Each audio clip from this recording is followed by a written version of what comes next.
Hello बच्चों, आज हम लोग करने जा रहे हैं ऑप्टिक्स में ट्रायंगुलर प्रिज्म।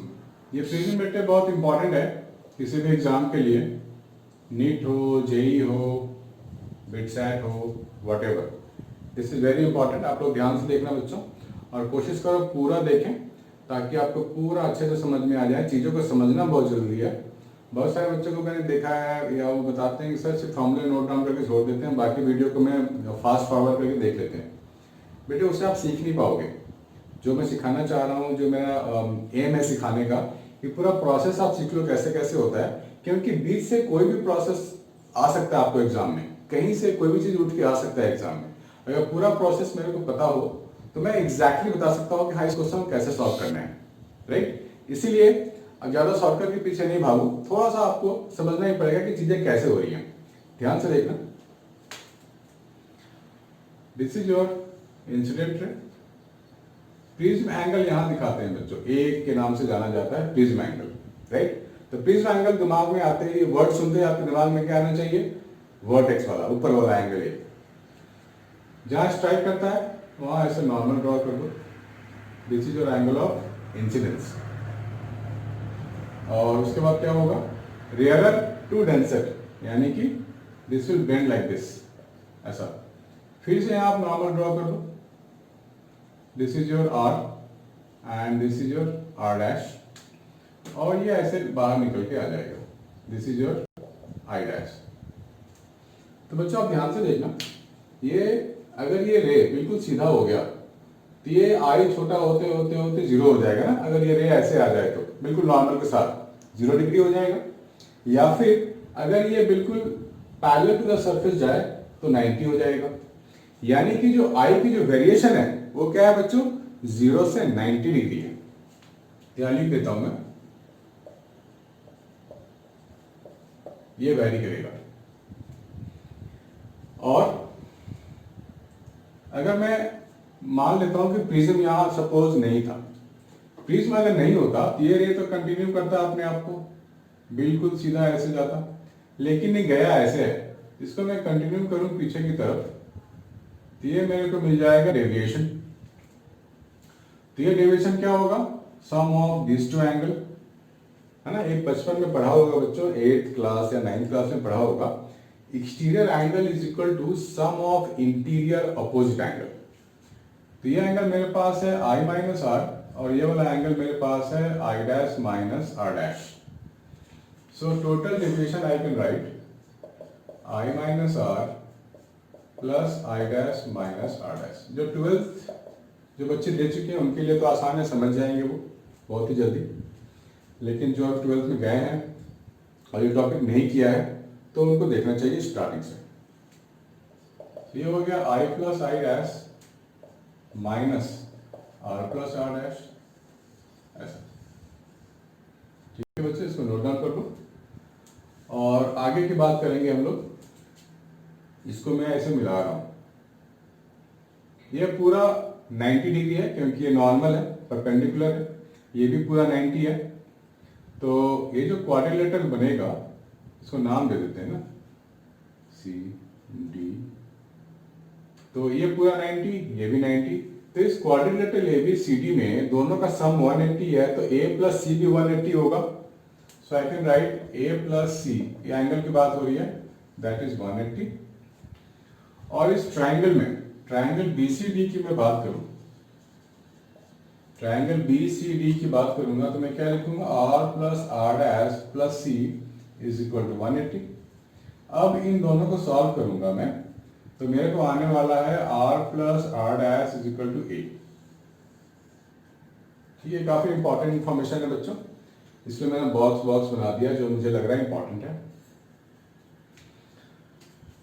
ये भी इंपॉर्टेंट है ये। अब इस फेज पे आने के बाद हो सकता है रे बाहर जाए, या हो सकता है रे ऐसे पैरेलल टू द सरफेस आ जाए, या हो सकता है टोटल इंटरनल रिफ्लेक्शन हो जाए। बहुत सारे केसेस पॉसिबल है, राइट। तो सारे केसेस को हम लोग 1 बाय 1 करके डील कर लेंगे, देख लेंगे। तो ये हमारे को मिल गया R plus R dash is equal to A. अब अगर हम लोग बात करें ऐसे कंडीशन की, मतलब टोटल इंटरनल रिफ्लेक्शन की, या फिर ये भी बात कर सकते हैं हम लोग ग्रेजिंग इंसिडेंस, जो रे बिल्कुल पैरेलल टू द सरफेस बाहर आए, ये अंदर नहीं है बच्चों, ये बाहर ही है, ग्रेजिंग इमर्जेंस बोलते हैं। क्या बोलते हैं? Grazing emergence. जब ग्रेजिंग इमर्जेंस की बात करेंगे तो टोटल एंगल ये 90 डिग्री, ये नॉर्मल है, ये ग्रेजिंग इमर्जेंस है, दिस इज जो 90 डिग्री। तो जब हम लोग बात करते हैं टोटल इंटरनल रिफ्लेक्शन की, तो इसमें हम लोगों ने पढ़ा था कि angle of incidence critical angle से बड़ा होना चाहिए, तभी ये होगा, राइट। तो इस केस के लिए angle of incidence R dash है ना। तो R dash total internal reflection के लिए R dash must be greater than critical angle.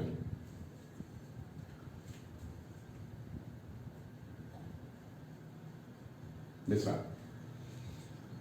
तो इस कंडीशन के बाद, इस कंडीशन को आप ध्यान में रखो, और दूसरा कंडीशन आप ये लिखो।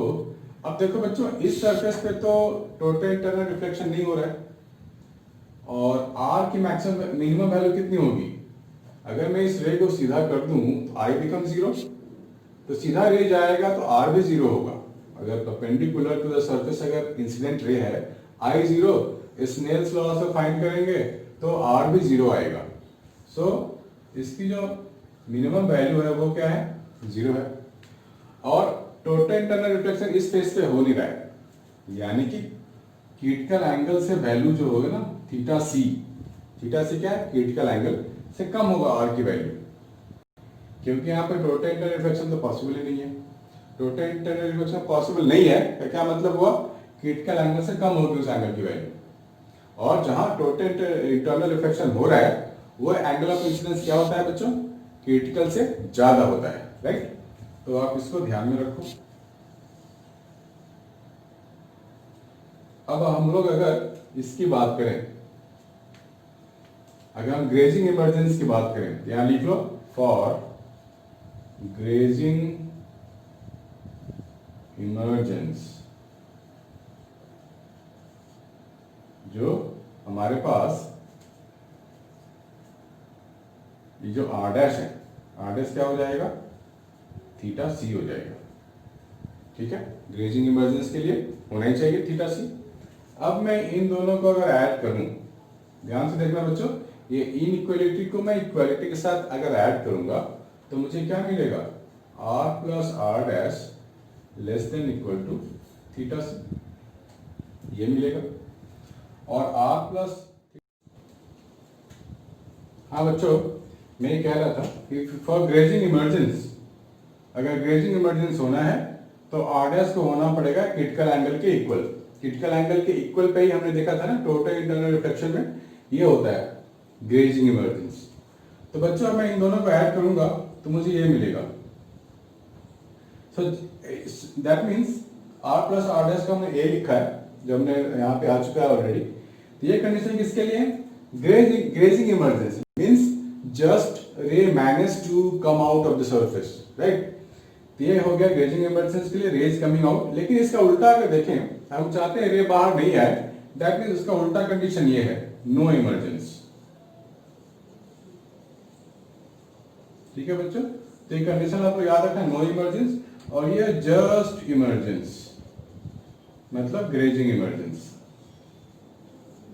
ये आपको ध्यान में रखना है। इसको आप लोग नोट डाउन करो, फिर मैं आगे और बताता हूं।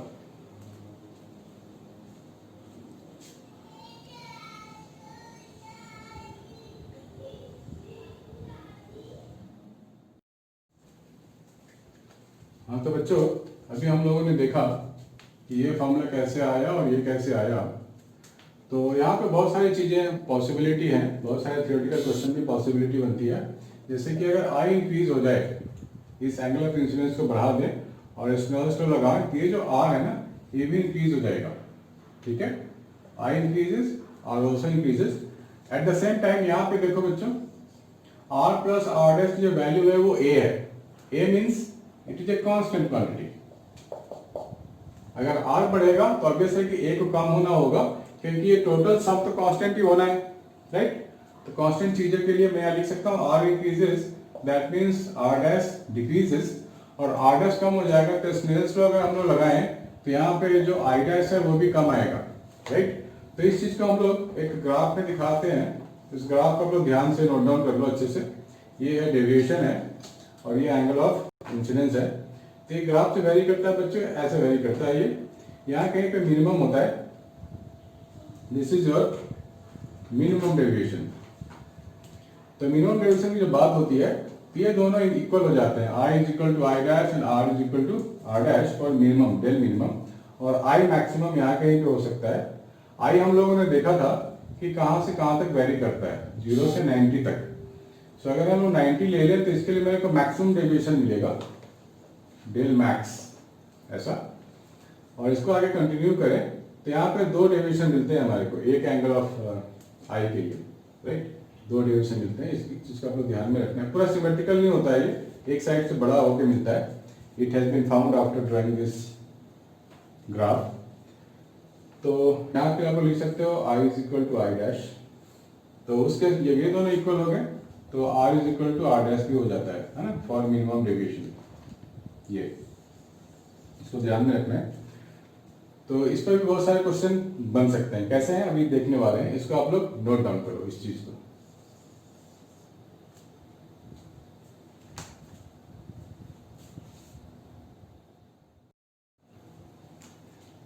तो बच्चों हम लोग यहाँ देख सकते हैं, अगर मेरे को मैक्सिमम डेविएशन चाहिए, सो एंगल ऑफ इंसिडेंस में क्या लूंगा, 90 डिग्री लूंगा।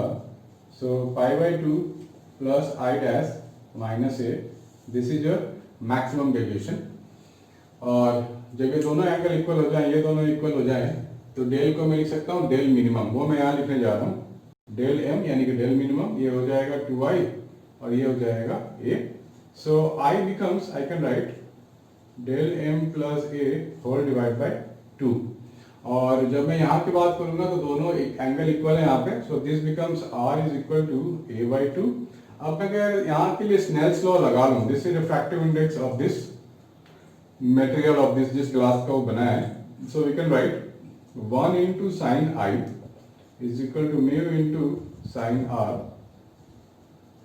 सो आई के लिए मैं लिख सकता हूँ del M plus a/2 is equal to mu into sine R. और साइन आर का मतलब हो गया a/2। ये तो ये आपको ध्यान में रखना है बच्चों। और अगर मैं इसको, ये जो हमारे पास ट्रायंगुलर है, इसको अगर हम थिन मान ले, थिन मानने का मतलब बहुत ही पतला होगा, छोटा सा होगा, तो उस केस में हम लोग साइन आई को सिर्फ आई लिख सकते हैं ये, और साइन आर को सिर्फ आर लिख सकते हैं ये। तो हम लोग आई को क्या लिखेंगे, तो उस केस में इसको हम लोगों को स्मॉल एंगल के लिए काम करना है, तो हम लोग आई के लिए लिख सकते हैं डेल प्लस a/2 और म्यू को आर को लिख सकते हैं a/2। तो 2 तो गया। सो ये हो जाएगा मेरे पास म्यू -1 इंटू ए। ये किसके लिए वैलिड है बच्चों, thin prism, thin prism, this one. ठीक है बच्चों, तो ये दोनों फॉर्मूले हमारे को आने चाहिए, एक तो ये वाला और ये दूसरा ये वाला। ठीक है, तो जहां पे बड़े एंगल की बात होगी 40, 50, 60, वहां पे ये इस्तेमाल करेंगे। जहां पे छोटे एंगल की बात होगी 2 डिग्री, 4 डिग्री, 5 डिग्री, वहां पे ये डेविएशन ऐसे फाइंड कर लेंगे। इसको नोट डाउन करो बच्चों जल्दी जल्दी।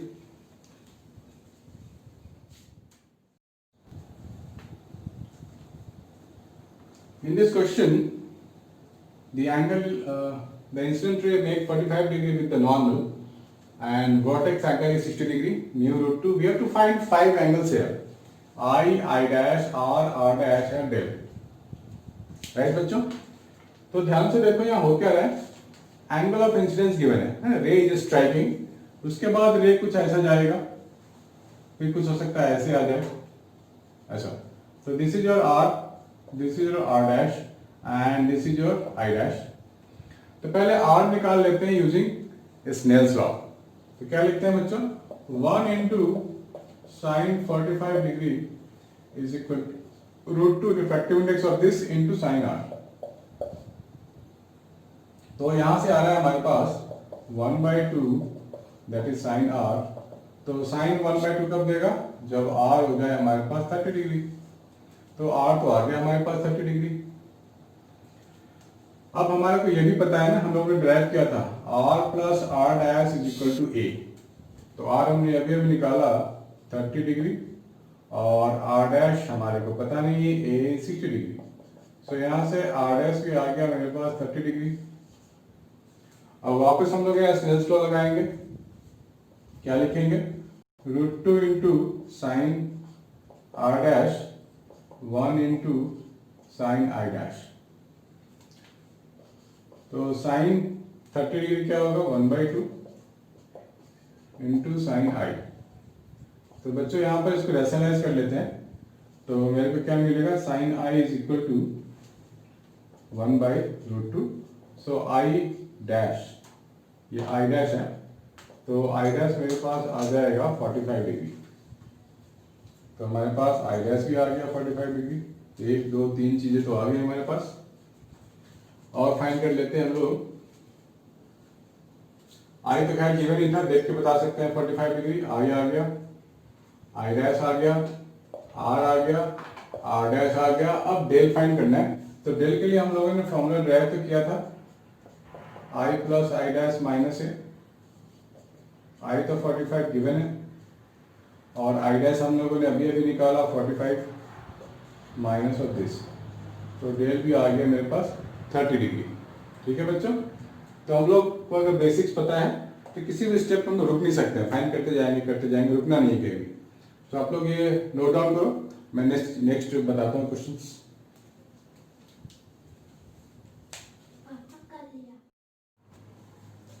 बच्चों ये क्वेश्चन ध्यान से देखना आप लोग, काफी इंपॉर्टेंट है ये समझने के लिए। दिस डायग्राम इज गिवन, ये आपको पता है क्या एंगल है, एंगल ऑफ इंसिडेंस है, रिफ्रैक्टिव इंडेक्स है, हमारे पास 2 गिवन है। और आई क्या, if I is equal to 90 degree find minimum A for which emergence is not possible. Means ray को बाहर नहीं निकलना है बच्चों। सपोज ऐसा कुछ गया होगा रे, है ना, ये हो गया आर। तो सबसे पहला काम करते हैं, स्नेल्स लॉ लगा के आर को फाइंड करने की कोशिश करते हैं। तो क्या लिखेंगे, mu air into sine I is equal to mu of this glass is equal to sine R. So mu air तो 1 होता है, आई मेरे को बोला गया है साइन 90 लेने को बोला गया है, तो साइन 90 1 हो जाएगा। 1 into 1 is equal to, prism की जो म्यू है वो 2 है, प्रिज्म की म्यू 2 है, यहाँ 2 ले लो and this is your sine R. So बच्चों मेरे पास साइन आर आ गया 1/2, that means R is equal to 30 degree. ये मिल गया मुझे 30 डिग्री। ठीक है, रे स्ट्राइक करेगा और इसको बाहर नहीं निकलना है बच्चों। तो मैं क्रिटिकल कंडीशन लेके चलता हूं, जस्ट सरफेस पे आ जाए, ऐसा मान लेते हैं सरफेस पे आ गया होगा, तो उस टाइम क्या बोलेंगे, इसको क्रिटिकल एंगल बोलेंगे ना, थीटा सी। और जनरली क्या बोलते हैं, आर डैश बोलते हैं, और ये 90 डिग्री ले लेते हैं। तो उस टाइम में क्या लिखूंगा, mu into R dash is equal to 1 into sine 90, that means sine R dash 1/म्यू, दैट इज 1/2, यानी कि आर डैश कितना आ जाएगा, 30 डिग्री आ जाएगा। यानी कि 30 डिग्री अगर आता है तो ग्रेजिंग इमर्जेंस होगा, और अगर टोटल इंटरनल रिफ्लेक्शन अगर होना है तो इस आर डैश की वैल्यू 30 से ज्यादा होनी चाहिए। क्रिटिकल एंगल है ना ये, तो थीटा सी है ये, तो यानी कि क्रिटिकल एंगल से ज्यादा एंगल अगर हो जाए तभी तो टोटल इंटरनल रिफ्लेक्शन होता है। तो आप ध्यान से देखना बच्चों, यहां मैंने थीटा सी या फिर आर डैश लिखा है ना, हमारे पास फॉर्मूला ये भी तो हमने डिराइव किया था, R dash is equal to A minus R. तो ये जो आर डैश है इसकी वैल्यू कितनी होनी चाहिए, थीटा सी से ज्यादा होनी चाहिए, तभी होगा टोटल इंटरनल रिफ्लेक्शन, और बाहर निकलने की पॉसिबिलिटी खत्म हो जाएगी।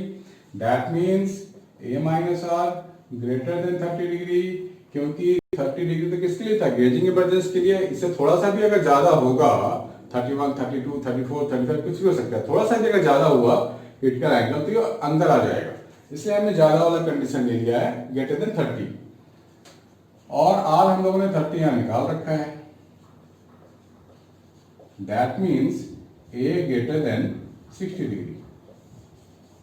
तो मिनिमम वैल्यू कितनी होगी ए की, is equal to 60 degree. This is the minimum. A minimum 60 degree तो होना ही चाहिए, so that emergence of light becomes not possible, right. इसको आप नोट डाउन करो बच्चों। कोई डाउट है तो कमेंट बॉक्स में जाओ, डाउट पूछो, डोंट हेजिटेट, नेवर हेजिटेट। इसको नोट डाउन करो बच्चों।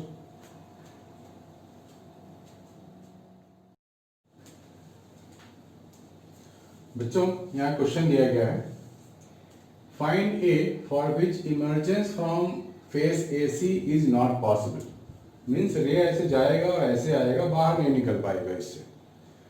तो बच्चों इस तरह के क्वेश्चन के लिए सबसे बेसिक आपको तो पता होना चाहिए कि टोटल इंटरनल रिफ्लेक्शन में ग्रेजिंग इंसिडेंस क्रिटिकल एंगल क्या होता था। याद है आपको? नहीं याद है तो याद होनी चाहिए। तो हम लोग लेते थे क्रिटिकल एंगल ना, साइन IC 12th में पढ़ा होगा, 1 बाय रिफ्रैक्टिव इंडेक्स, ये वाला चीज। तो ये चीज आपको भूलनी नहीं है, ये चीज आपको याद रखनी है। और क्रिटिकल एंगल यहाँ पे होता था साइन इनवर्स 1 बाय रूट। ये मैं बार बार बता रहा हूँ आपको क्योंकि इसकी बहुत रिक्वायरमेंट है इस तरह के क्वेश्चन में। तो देखते हैं बच्चों, जब भी कोई रे 90 डिग्री टू द सरफेस अगर जाएगा, रिफ्रैक्टिंग सरफेस पे जाएगा, तो वो अनडेविएटेड जाएगा सीधा। यहाँ मैंने नॉर्मल बना दिया और रे को ऐसे दिखा दिया, रिफ्लेक्शन हो रहा है, टोटल इंटरनल रिफ्लेक्शन हो रहा है, रिफ्रैक्टिव इंडेक्स इज गिवन 2। तो बच्चों ये तो 90 डिग्री है, तो ये भी 90 होगा। तो एक राइट एंगल ट्रायंगल हो गया ऊपर वाला, ये A, ये 90, तो ये कितना होगा? ऑब्वियसली 90 माइनस A होगा। और ये नॉर्मल है तो ये पूरा 90 है ना, यानी कि ये A हो गया। सो A जो हमारा है मस्ट बी IC से ज्यादा होगा, क्रिटिकल एंगल से ज्यादा होगा, तभी तो टोटल इंटरनल रिफ्लेक्शन होगा। तो IC का क्या मतलब है यहाँ देखो, means A must be greater than sine inverse 1 by refractive index, mu की वैल्यू यहाँ 2 है। That means sine inverse 1/2। तो साइन इनवर्स 1/2 कौन सा एंगल होगा? साइन हाफ का होता है 30 डिग्री का होता है, तो पूरा एक एंगल 1 है। तो this is greater than 30 degree. So 30 degree से अगर ज्यादा होगा हमारा, फाइंड A था ना, ये तो हमारा आ गया। तो A must be greater than 30 degree for which emergent रे is cannot escape, cannot emerge from this AC surface, right? So ये हमारा आंसर हो गया, है ना। छोटा क्वेश्चन है बट ये आपको आना चाहिए बच्चों। बहुत सारे बच्चे इसको सॉल्व नहीं कर पाते हैं, सोच लेते हैं क्या करें क्या नहीं करें। बेसिक पता होना चाहिए बस, दैट्स इट। नोट डाउन करो बच्चों।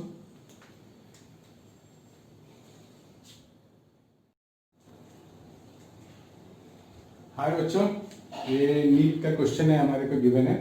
प्रिज्म है, वन साइड इज सिल्वर्ड है, acting as a mirror. Find I for which the ray retraces its path. तो बच्चों हम लोगों ने किया हुआ है कि रे जब भी रिट्रेस होगा, रे रिट्रेस कब होता है? जब वो perpendicular to the surface strike करे, एनी मिरर। तो इसको परपेंडिकुलर स्ट्राइक करने दो, लाइक दिस। तो ये वापिस आएगा, बिल्कुल ऐसे ऐसे वापिस जाएगा। This is 30, this is what 90। तो ये कितना होगा? 60 हो जाएगा ना। तो ये कितना होगा बच्चों? 30 डिग्री। तो इसके लिए हम लोग स्नेल्स लॉ तो है हमारे पास, तो क्या लिखेंगे? 1 into sine I is equal to mu into sine R. So sine I is equal to mu की वैल्यू गिवन है √2 और साइन आर हमारे पास हो गया sine 30। So sine 30 is nothing but 1/2।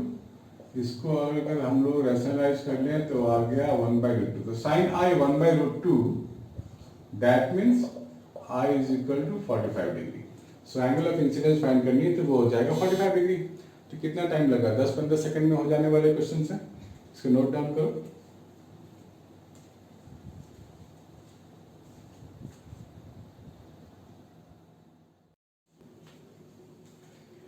ये तो बच्चों समझ गए होंगे आप लोग। ये दूसरा क्वेश्चन पूछा गया है नीट 2016 में। Find minimum deviation through the given equiangular prism. ये सारे एंगल इक्वल होने चाहिए क्योंकि मेंशन है इक्विएंगुलर, राइट।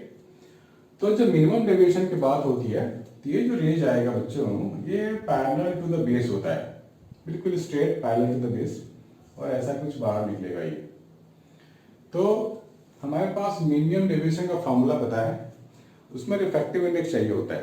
तो सबसे पहला काम करना है, इसका रिफ्रैक्टिव इंडेक्स हमें पता करना पड़ेगा यूजिंग स्नेल्स लॉ। तो ये 60, तो ये भी 60 है ना, क्योंकि दोनों लाइन पैरेलल हैं, कॉरेस्पॉन्डिंग एंगल्स आर इक्वल, तो ऑब्वियसली ये 30 हो जाएगा। तो यहाँ से स्नेल्स लॉ लगा के पहले रिफ्रैक्टिव इंडेक्स फाइंड करेंगे। So write down 1 into sine 45 degree refractive index into sine 30 degree. So 1/√2 1/2, so mu आ जाएगा 2/√2, और यू कैन से 2/2 रहने देते हैं। अब इसका इस्तेमाल कर लेंगे मिनिमम डेविएशन के फॉर्मूले में। तो वो फॉर्मूला मैं दोबारा लिख देता हूँ, mu is equal to sine A plus del minimum by 2 upon sine a/2। इसका इस्तेमाल कर लेते हैं।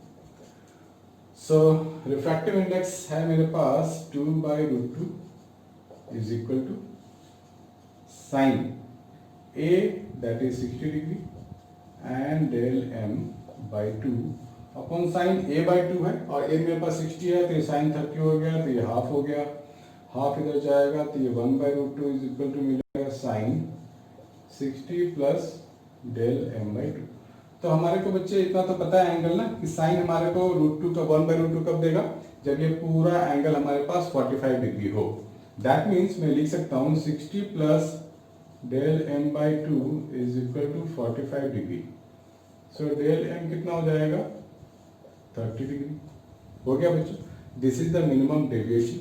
ठीक है, तो बस आपको बेसिक ही तो आना चाहिए, स्नेल्स लॉ आना चाहिए, कैसे अप्लाई करते हैं, और मिनिमम डेविएशन का फॉर्मूला आना चाहिए। कोई भी क्वेश्चन नीट का आराम से सॉल्व हो जाएगा। आप इसको नोट डाउन करो बच्चों।